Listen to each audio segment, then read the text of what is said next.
There's a moment in every great quarterback story where everything around the player falls apart at once. The locker room fractures, the media turns up the volume, the doubters get louder, the politics inside the building spill out into the open for the entire league to see, and right in the middle of all of it, one player either folds under the weight of it all or locks in, tunes it out, and lets the work do the talking. Cleveland is living inside that moment right now, and the player at the center of the storm hasn't flinched once. What's happening with the Browns' quarterback room isn't just an off-season storyline. It isn't just trade drama or locker room tension, or the kind of noise that fades once training camp gets going. What's unfolding in Cleveland right now is something bigger than that. It's the opening chapter of what could genuinely become one of the most compelling quarterback origin stories this league has seen in a very long time. And to understand why, you have to understand every layer of it.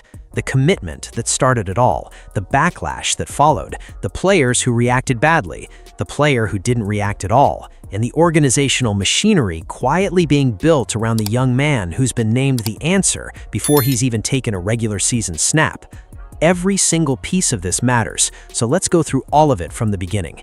It didn't come through a press conference, it didn't come through an official team announcement. It came the way the most important decisions in NFL buildings usually come, through conversations, through insiders being pulled aside and told directly, in no uncertain terms, what the organizational direction is going to be. And what Todd Monken told people close to the situation in those conversations was clear enough that there was no room for interpretation, no gray area, no diplomatic hedging to manage anyone's feelings. Shedeur Sanders is QB1. Not tentatively, not pending further evaluation, not subject to how training camp goes or how the competition shakes out once the pads come on. QB1, period, full stop. And Monken didn't just name the starter and leave it there.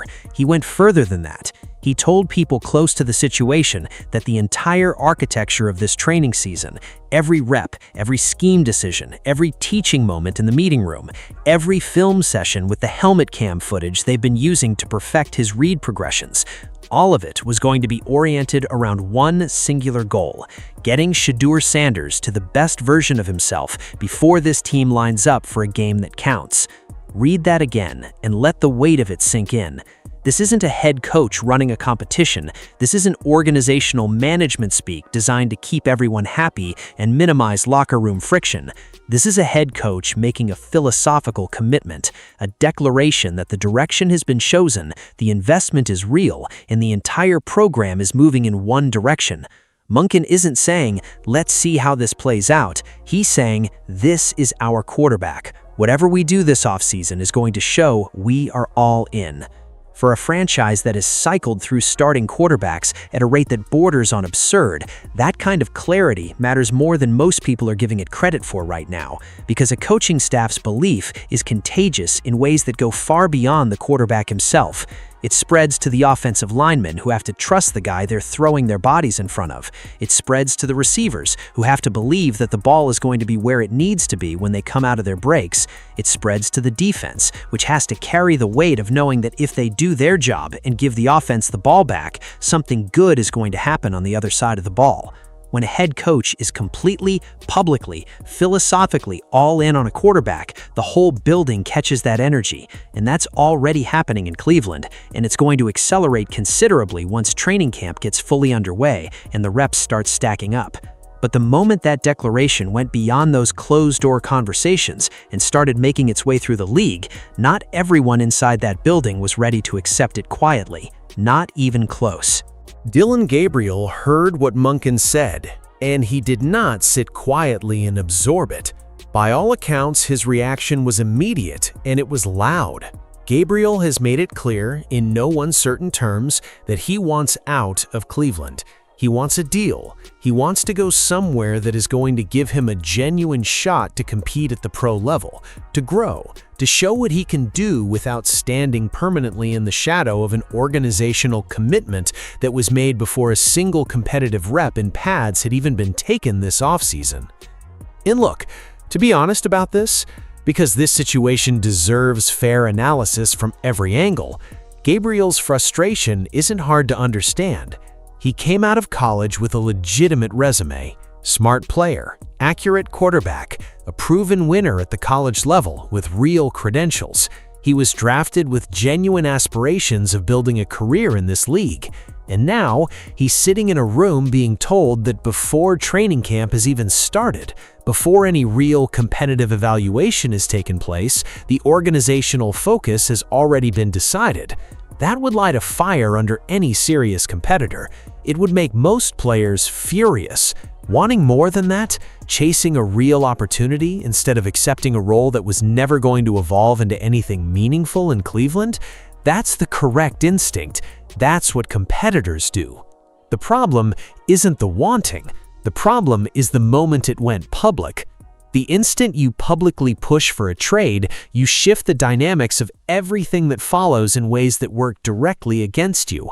Cleveland now knows you want out. They know you're uncomfortable. They know time is on their side in a way it wouldn't be if this were a quieter negotiation. They can wait. They can bid below market value. They can be patient and strategic, while the player who made the demand sits in growing frustration. In Cleveland, which knows all too well how complicated it is to move a player with a complicated contract attached, they have spent enough time in those waters to know exactly how to handle a situation like this. If the right trade partner emerges, there's a version of this that works out cleanly for everyone involved. Gabriel goes somewhere he's genuinely wanted, the Browns clear cap space and roster room, they pick up a useful piece that contributes to the infrastructure being built around a franchise quarterback who needs real weapons around him. The tension in the quarterback room disappears overnight. That's the best possible result. The question nobody can answer yet is whether the market is going to cooperate. Whether there's a team out there willing to give Cleveland something meaningful in exchange for a quarterback who publicly requested his own exit before training camp even began. That's the Gabriel situation. Complicated, understandable, and still very much unresolved. But as messy as Gabriel's response was, it was nothing, absolutely nothing compared to what came next. Deshaun Watson heard the news that Shedeur Sanders had been named QB1 in Cleveland, and he responded in the least effective, most damaging, most baffling way imaginable given his specific situation. Watson didn't process the decision privately. He didn't handle it with the kind of quiet professionalism that might have at least preserved some dignity. He made a show of his reaction, and what he said was something that needs to be examined carefully. Because the gap between what Deshaun Watson seems to believe about himself and what his actual situation looks like from the outside is genuinely stunning. Watson publicly questioned Shedeur's readiness. He called the decision unlikely. He pointed to the fact that a player of his caliber was still on the roster as the primary reason the whole thing made no sense. Let that land for a second. Deshaun Watson, the quarterback who hasn't played meaningful football in years, the player at the center of the off-field controversies that shook this entire franchise and cost the organization a staggering amount of money in draft capital, the Browns quarterback whose trade value has collapsed so completely that Cleveland has been actively shopping him around the league and hearing nothing but silence from every team they've approached. This player went public saying a rookie doesn't deserve to start over him because he's a star. The emotional reaction to that is very simple, and it's the one most people had immediately. This is a level of self-unawareness that's almost hard to process, but set the emotion aside and look at it purely analytically, because the analytical take is actually even more damning. Watson's comments don't just look bad on the surface, they are actively, measurably making his own situation worse in every possible direction simultaneously. Every team in this league that might have considered absorbing his contract, and that market was already functionally non-existent before he opened his mouth, now has to factor in a player who publicly undercut his own coaching staff's decision while presenting himself as someone who deserves star treatment. Stack that on top of the injury history, stack it on top of the size of the contract, stack it on top of the years away from the game. That combination of factors is not a trade package any front office in this league is moving quickly to acquire. Watson's comments have taken a difficult trade situation and made it harder, have taken a player who was already almost impossible to move and made him less movable, have narrowed whatever slim path existed out of Cleveland and made it narrower. But what those comments actually reveal, beyond the damage they do to Watson's trade prospects, is something important about where his head is right now. He still believes the starting job is something he's owed. He still operates from a framework where his name and his former reputation are enough to demand a different kind of evaluation than the young quarterback who's been outperforming organizational expectations since the moment he walked in the building.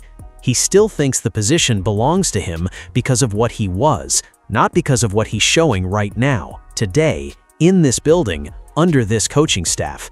In that way of thinking, that belief that past reputation should carry more weight than present performance is precisely the kind of thinking that Monken's program has no patience for whatsoever. In a building where organizational trust is built on daily preparation, on competitive presence, on showing up and doing the work every single day rather than cashing in on what you used to be, Watson's entire approach isn't just ineffective, it's the most direct form of counterproductiveness possible. Now we get to Shedeur, because through all of this, through Gabriel's trade demand, through Watson's public criticism, through the organizational chaos that has defined this quarterback room for months now, Shedeur Sanders hasn't blinked once. Not publicly, not privately from what anyone close to the situation is reporting. The young man has been in the building, in the film room, on the practice field taking first-team reps and conducting himself with a mental composure that goes far beyond what most people expect from a rookie quarterback dropped into this kind of pressure cooker situation. This isn't an accident. You don't develop that kind of composure because things have been easy. You develop it because things have been hard in exactly the right ways for exactly the right amount of time. Shedeur Sanders grew up in the brightest spotlight that college football has to offer. His father is one of the most famous coaches in the country. Every practice was filmed. Every game was broken down under microscopes by people who had already decided what story they wanted to tell about him before they watched a single snap. Every decision, every throw, every choice on and off the field was evaluated by people who were looking for reasons to confirm a narrative they'd already written, that he was only where he was because of his last name, that the spotlight he stood in was borrowed rather than earned. And what did he do with all of that? Every single time, without drama, without public complaint, without taking shots at the people taking shots at him, he went out and performed. He let the work answer for him. He put the ball where it needed to be. He won games. He hit 80% of his passes on day one of minicamp in Cleveland. He ran the offense with a poise in the pocket that made the coaching staff sit up straight in their chairs and reach for the helmet cam footage to study what he was doing with his pre-snap reads. He did not fight the noise with more noise. He fought the noise with results. That is not an accident. That is a deeply ingrained competitive identity built over years of operating under a level of scrutiny that would have broken a lot of players before they ever got to the NFL. And competitive identities built that way don't dissolve under pressure from the outside. They harden. They become more defined when everything around them gets chaotic. Right now, Shedeur Sanders has his own teammate publicly questioning whether he belongs. He has media debates running 24 hours a day about whether he's good enough for this moment. There are reports of an owner steering in a different organizational direction. The noise is as loud as it gets for a player who hasn't even played his first regular season game yet. And through it all, he's in the film room, he's on the field, he's taking every rep seriously and building the kind of preparation foundation that great quarterback careers are constructed on. Todd Monken doesn't make sweeping public philosophical commitments to players he has private doubts about. You don't restructure your entire training camp philosophy around uncertainty. Monken has seen Shedeur work up close. He's seen the arm speed. He's watched the poise under pressure. He's evaluated the football intelligence. He's seen the fire. And he's made his assessment with full knowledge and total conviction. That conviction from the head coach is the single most important professional resource Shedeur has been handed so far. A coach who believes in you completely and is going to give you every single tool needed to prove it. That changes everything for a young quarterback. And what's happening around Shedeur right now goes so far beyond just a coaching staff that believes in him. The entire organizational machinery is being redirected in ways that are tangible and concrete and tied directly to his development.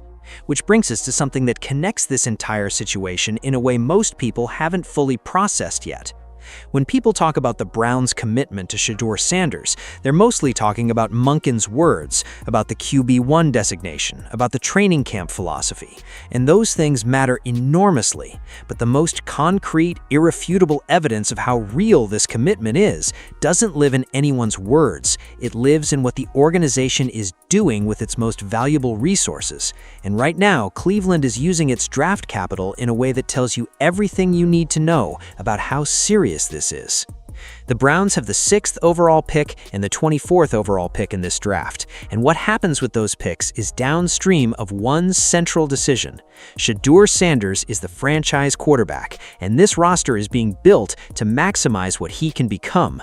That's not incidental to the draft strategy. That is the draft strategy. Every single selection is being evaluated through the lens of what it does to make Shedeur's environment better, his development faster, his ceiling higher. Take the 6th pick first. An offensive tackle at 6 is not the Browns filling a generic roster need. That is the organization making a statement about how seriously they're taking the responsibility of keeping their franchise quarterback healthy. That is the guy who will be responsible for protecting Shedeur on every single dropback when September arrives. The selection is saying loudly and with draft capital attached that they are not willing to let development be derailed by constant pressure. They're investing premium resources in making sure Shedeur has the time to go through his progressions, to feel comfortable in the pocket, to operate the offense without having to improvise for his life on every third down. That's not a luxury pick. That's a foundational investment in the player you've committed your franchise to. Then there's the 24th pick. Whoever lands there, whether it ends up being Carnell Tate or someone else who fits the specific size and physicality and route versatility Monken is working with, that player isn't just a skill position addition being plugged into the depth chart.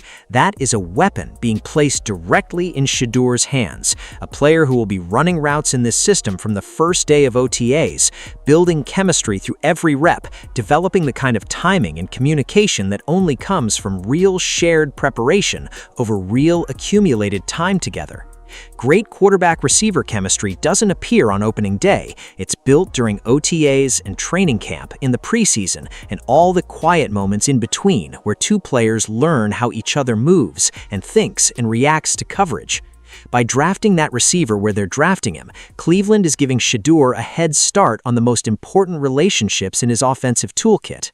They're not asking him to go figure it out on the fly. They're building the environment around him. An offensive line designed specifically to protect him, a receiver designed specifically to challenge defensive coordinators in ways that open up the rest of the field.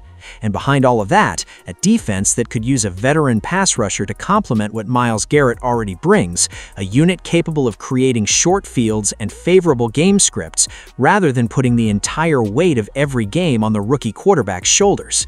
That's what building around a franchise quarterback actually looks like, not just naming someone the starter and crossing your fingers that everything else falls into place. Consciously, deliberately, strategically deploying resources in a coordinated way that shows the organization understands what genuine development requires. Draft capital, practice structure, coaching philosophy, locker room culture, all of it pointing in the same direction, all of it serving the same purpose. Here's something that gets lost when people focus exclusively on the dysfunction in the quarterback room. While Gabriel is pushing for a way out and Watson is making public statements that are baffling everyone who watches them, there is another current running through that Cleveland locker room, a quieter current, one that matters just as much to what's going to happen when the games start. Myles Garrett is publicly cheering for Shedeur Sanders. Let that sit with you for a moment. Myles Garrett, arguably the best defensive player in the entire NFL, a player who has spent years carrying the weight of this franchise's competitive identity on his back, is openly and vocally in the corner of the young quarterback. Denzel Ward is right there alongside him. These are the veteran leaders of this team, the players with the most credibility inside that locker room, the guys the younger players look to when they're trying to figure out how to read a situation, how to respond to pressure, where to direct their energy and belief.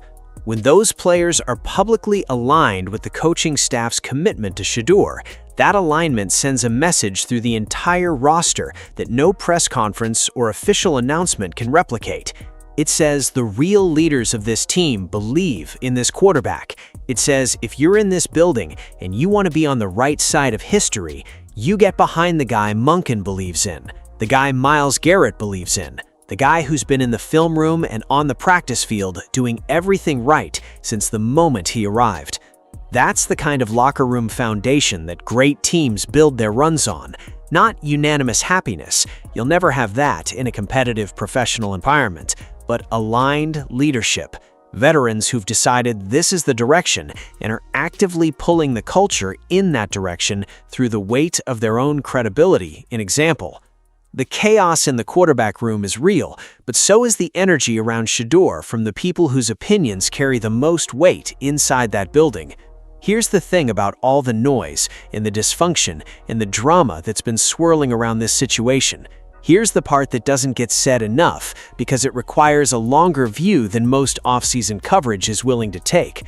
Every legendary quarterback origin story has chaos in it somewhere.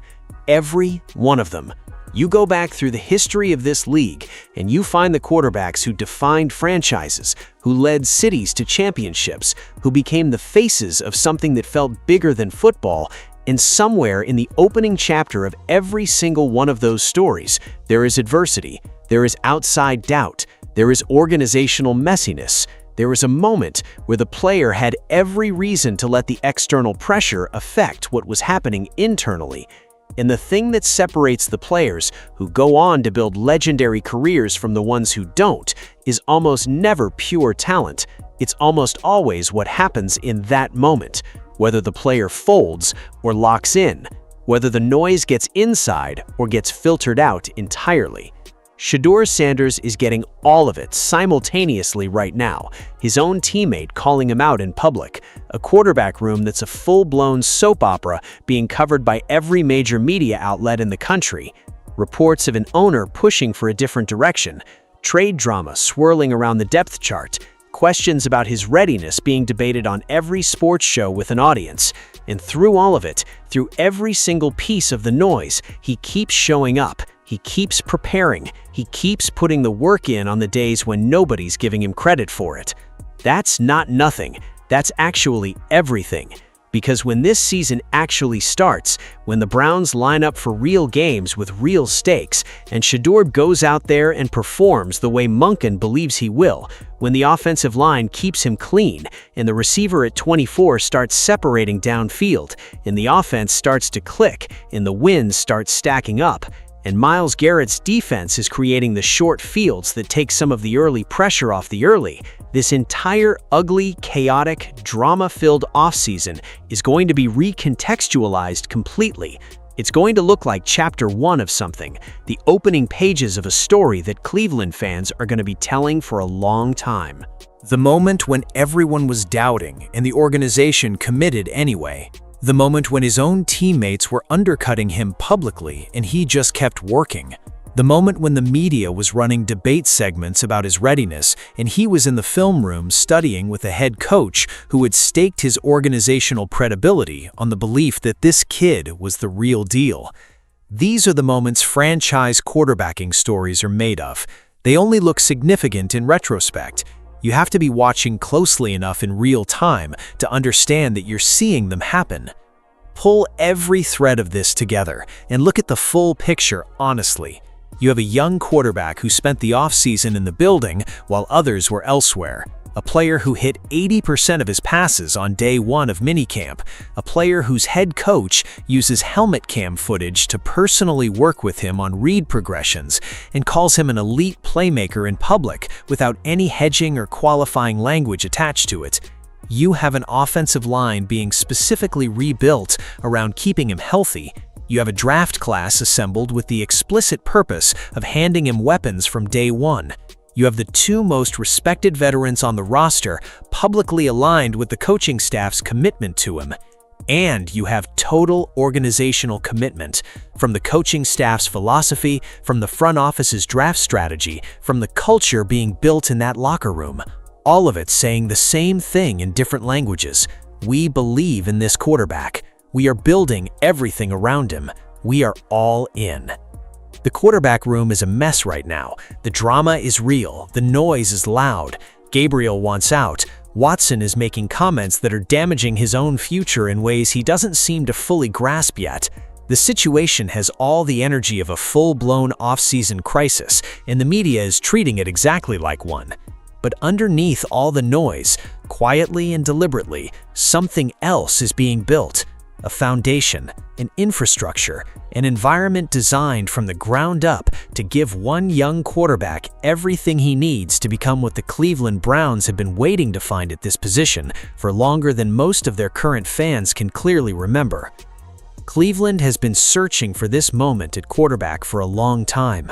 Through all the cycles, through all the players who were supposed to be the answer and weren't, through all the draft picks and free agent splashes and trades that cost more than they returned, through all of it, the city has been waiting for a quarterback it could believe in the way winning cities believe in their signal callers, with complete conviction, with full organizational commitment, with the infrastructure being built around them in real time, and the whole building moving in one direction. That moment is here right now. It doesn't look clean from the outside, and it was never going to. Great things rarely look clean at the beginning. They look chaotic and complicated and full of drama. And then one day the wins start coming and the noise falls away, and what's left is the story.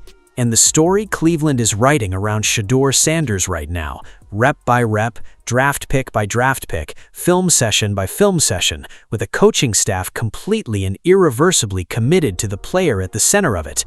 That story is just getting started, and the beginning is the most important part.